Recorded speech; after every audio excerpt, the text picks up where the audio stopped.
And wealth gets recycled into art in the end. So if you speak to a friend of mine, Tad Smith, who used to run Sotheby's, Tad said the average billionaire has like 4 or 5 houses. Beyond that, you can't buy anything. So what happens is the value of the art in their houses is 10x the value of their house. Yeah. Because art is a store of value, it's exchangeable, it's transportable. It's actually a very, very good store of wealth. So I'm just thinking as a long-term bet, by 10 years, some of these X copies will have traded at $200 million.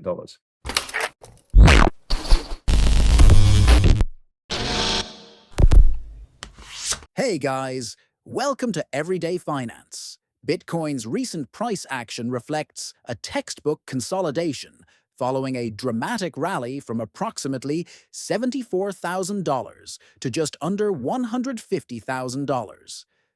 As the market now stalls beneath the 150K level, traders are observing what's known as a bull flag formation, a sideways consolidation that often precedes another upward move. Despite some short-term holders taking profits, there is no evidence of a broad-based sell-off. On-chain metrics and data from Glassnode confirm that this profit-taking behavior is within historical norms.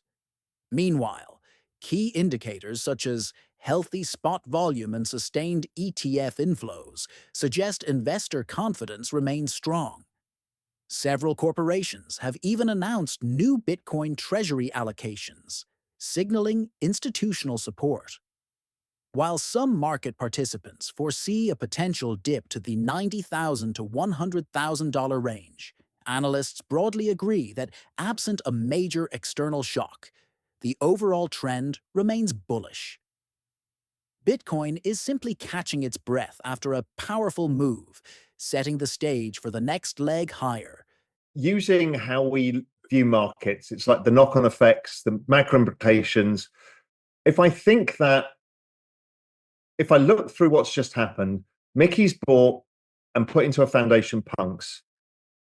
Yuga's just been given the cash from that, and our friend Sergio had bought Bits off them. So what it's telling me is the Yuga guys are going to be ultra concentrated on getting Bored Ape right. Yeah. Bored Ape is like the redheaded stepchild of all of this right now. And I just have a feeling that the next leg they will participate because they're going to deliver something outside of, I don't care about the other side stuff. What I actually care about with Bored Apes is that bloody Miami clubhouse. Yes. We want somewhere that we can call our own. We're all in Miami now and then, and maybe there ends up being one in New York and one in Hong Kong or whatever. That would be amazing, because if you think of the kind of people that will be around that space, they're interesting people. People have made some money. People are doing interesting projects. The partnerships and opportunities. I think people are sleeping on Bored Ape. I still own mine, which I vastly overpaid for. But if I were to do anything today, if I wasn't worried about Sui outperforming everything, I would actually buy a bunch of apes. Eight big butts would be my two things that I think, you know what, they could outperform Punks. They're very cheap. I also think what Sergio is doing with Bits. I mean, I have faith in Sergio. He's one of the nicest people we all know. He's also very passionate about it. And just seeing what he's just done with Bits, being able to use in a game as a character, and then having add-ons like a backpack. There's like a Banana Zone backpack and all of this stuff. I'm like, okay, he's moving fast and doing the right things. And Meebs they have a place in the folklore. So that's another project that's probably still well underpriced. I think is interesting. Yeah, it's Bits, apes, crypto dick butts probably are the ones that really benefit. Yeah. They've all got folklore. Yeah. And they've got a reason to own them that drives a bit of passion, as you say. People care. So if we go back to the financial way of looking at it, if we think that chart of ETH might play out, which it breaks through the 4,300 level and then accelerates to 10K and beyond, right? So let's say ETH can triple from here or more, because if Bitcoin dominance is falling, and we think Bitcoin could go to 250 or 300, whatever the number, you choose your number, then ETH should outperform it. money in ETH gets recycled into the ETH economy. So therefore the NFTs, even if they double, let's say ETH goes up 4x. If NFTs double, you might get an 8x on your trade. Okay, that's kind of interesting. Now, if you've got something like Meebs or crypto dick butts that are 1 ETH, could they go to 5? Could they even go to 10 in a full, FOMO cycle? Yes. Okay, now you're talking some huge money.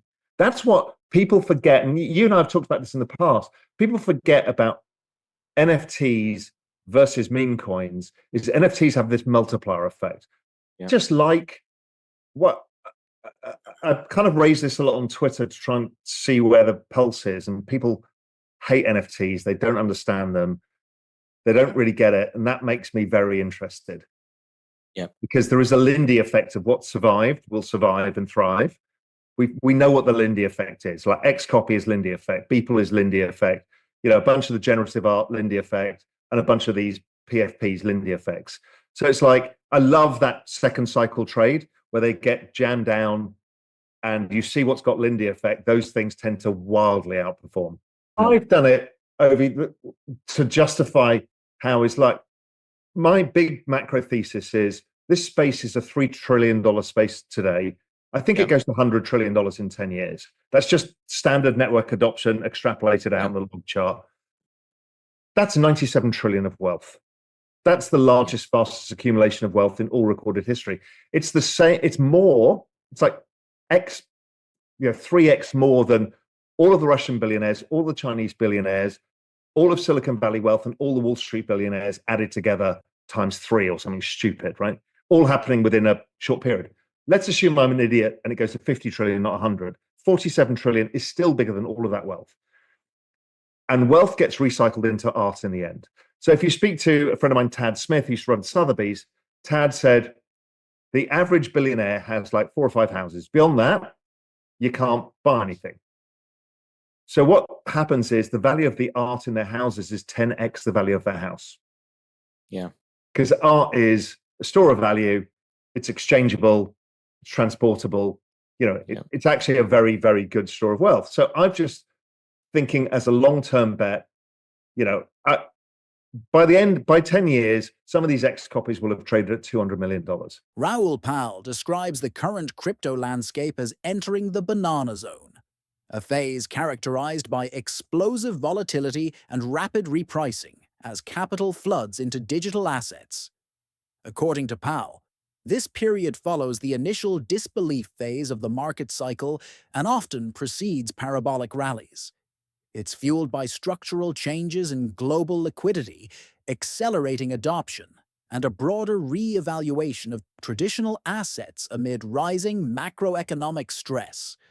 With monetary policies shifting and interest rate uncertainty looming, crypto is once again becoming the go-to outlet for risk-tolerant investors seeking asymmetric upside.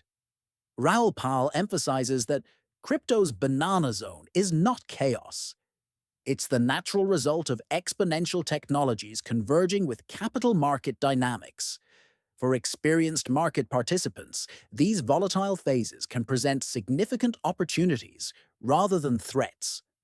For Bitcoin, this means that while short-term price movements may seem erratic, they are part of a larger narrative of long-term growth, adoption, and systemic revaluation.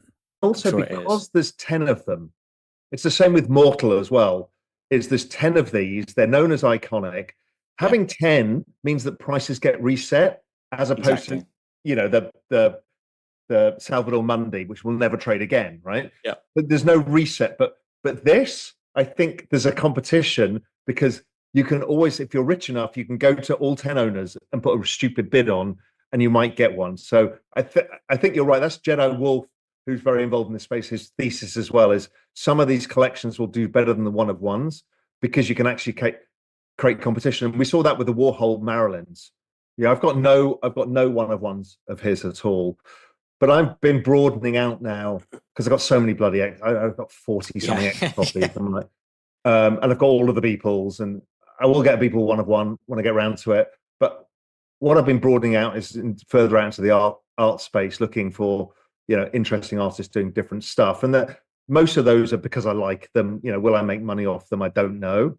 Yeah. And then some stuff, I'm doing it also to make money from. So we don't know, right? So there's a bunch of people experimenting with, yet again, token-based economies based around IP and stuff. You're doing it, you kind of backed into it the other way round. The others have done it the other way. Nobody's yet to get it right. But all of our thesis is somehow this should connect to an ecosystem in a way that works.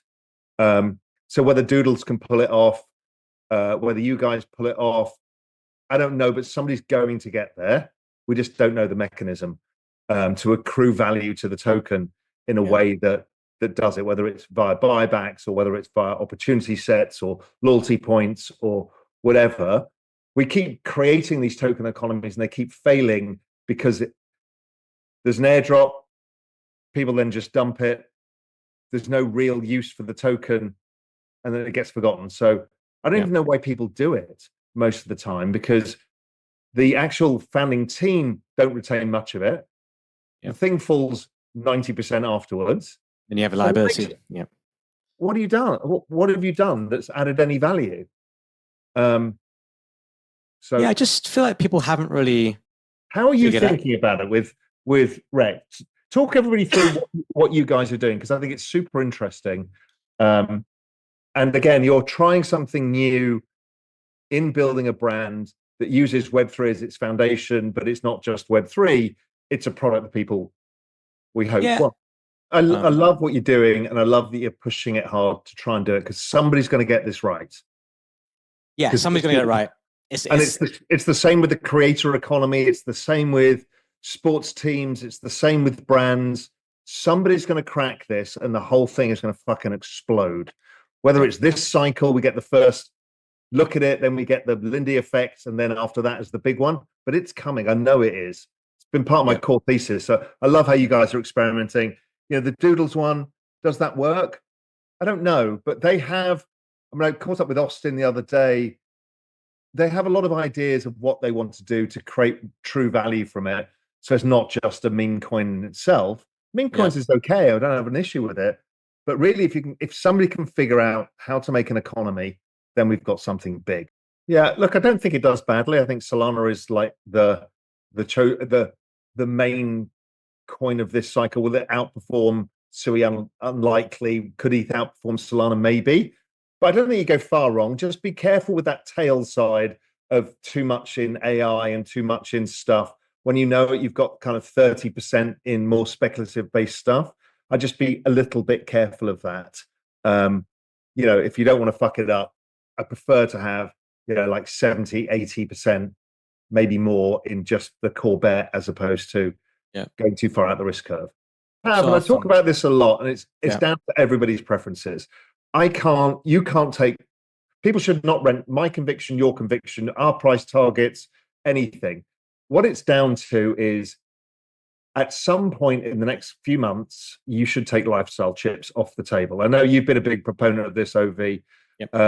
It's like, at some point,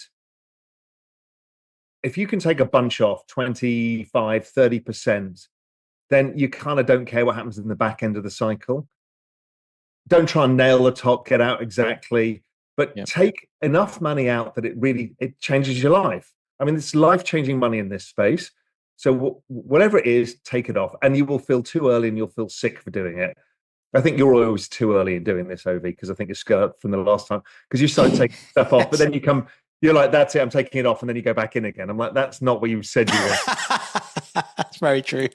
That's very true. But honestly, if I'm right that the market has another peak in July and then consolidates for a bit, use that summer period, late summer period when prices are higher, to just take it off permanently and do something that is accretive to your life. Bitcoin's positioning as a macro hedge asset has gained new momentum following a major credit downgrade of the United States. Moody's downgraded the US from its once unshakable AAA credit rating to AA1, citing unsustainable debt levels and surging interest obligations, now exceeding $36.2 trillion and climbing. Interest payments alone are beginning to rival those of lower-rated nations, including Austria and Finland, raising alarms about the long-term solvency and credibility of the US fiscal system.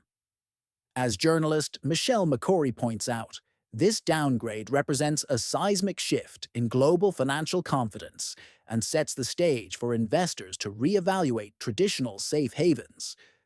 With the US deficit ballooning past $1 trillion and bond markets under pressure, Bitcoin and gold are increasingly viewed as alternative stores of value. BTC's current calm, near $135,000, is widely seen as the calm before the storm, with analysts like Michael van de Poppe forecasting a breakout rally in the weeks ahead. If market confidence in sovereign debt continues to erode, Bitcoin could surge as capital seeks decentralized, finite, and politically neutral assets,